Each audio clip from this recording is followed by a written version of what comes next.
നമസ്കാരം പ്രവാസി മലയാളിയിലേക്ക് സ്വാഗതം.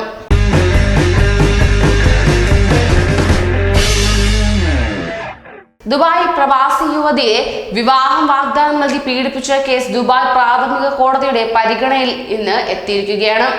തൊഴിൽ രഹിതനായ ജോർദാൻ പൗരനായ 36-കാരനാണ് കേസിലെ മുഖ്യ പ്രതിയായി രേഖപ്പെടുത്തിയിരിക്കുന്നത്. മൊറോക്കൻ സ്വദേശിയായ 37-കാരിയായ സെയിൽസ് വുമൺ ആണ് പീഡനത്തിന് ഇരയായതെന്നാണ് ലഭ്യമാകുന്ന വിവരം. പ്രതിയായ ജോർദാൻ പൗരനെ യുവതി ജോലി ചെയ്യുന്ന ഷോപ്പിംഗ് സെന്ററിൽ വെച്ചാണ് പരിചയപ്പെട്ടതിലൂടെയാണ് ഇരുവരും തമ്മിലുള്ള സൗഹൃദം വളർന്നത്.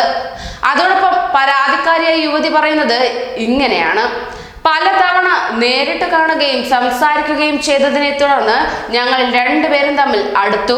അയാൾ എന്നെ വിവാഹം കഴിക്കണമെന്ന് ആവശ്യപ്പെടുകയും ചെയ്തു.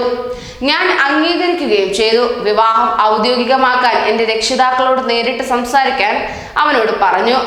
ഞങ്ങളുടെ ബന്ധത്തിൽ ഉയർച്ച താഴ്ചകൾ ഉണ്ടായിരുന്നു. അയാൾ മദ്യപിക്കുന്ന സ്വഭാവമുള്ള വ്യക്തിയായിരുന്നു എന്നാണ് യുവതി ദുബായ് പോലീസിന് മൊഴി നൽകിയത്.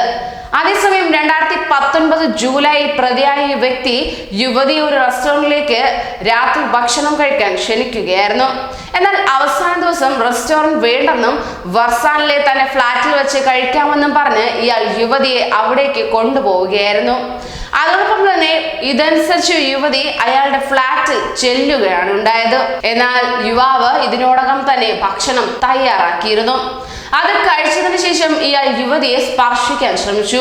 പ്രതി ഈ സമയത്ത് മദ്യപിച്ചിരുന്നതായാണ് യുവതി വ്യക്തമാക്കുന്നത്. ശേഷം പെട്ടെന്ന് ഇയാൾ തന്നെ ശാരീരികമായി കീഴടക്കുകയായിരുന്നുവെന്ന് യുവതി മൊഴിയിൽ പറയുന്നു. രക്ഷപ്പെടാൻ ശ്രമിച്ചുവെങ്കിലും നടന്നില്ല. തുടർന്ന് പ്രതി തന്നെ ക്രൂരമായി പീഡിപ്പിച്ചുവെന്നും ഇവർ പറയുന്നുണ്ട്. സംഭവത്തിന് ശേഷം പ്രതി യുവതിയെ അവരുടെ ജോലി സ്ഥലത്ത് കൊണ്ടുവിടുകയാണ് ഉണ്ടായത്. എന്നാൽ ജോലി സ്ഥലത്തേക്ക് പോകാതെ യുവതി നേരെ പോലീസ് സ്റ്റേഷനിൽ പോവുകയും പരാതി നൽകുകയുമായിരുന്നു.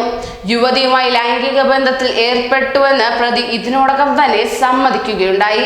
എന്നാൽ മെഡിക്കൽ പരിശോധനയിൽ ഇത് ബലമായി ചെയ്തതാണെന്ന് തെളിഞ്ഞുവെന്ന് ദുബായ് പബ്ലിക് പ്രോസിക്യൂഷൻ വെളിപ്പെടുത്തുകയുണ്ടായി. കേസിൽ അടുത്ത വാദം ഈ മാസം 30-ന് നടക്കുമെന്നാണ് പുറത്തുവരുന്ന റിപ്പോർട്ട്. ന്യൂസ് ഡെസ്ക് പ്രവാസി മലയാളി.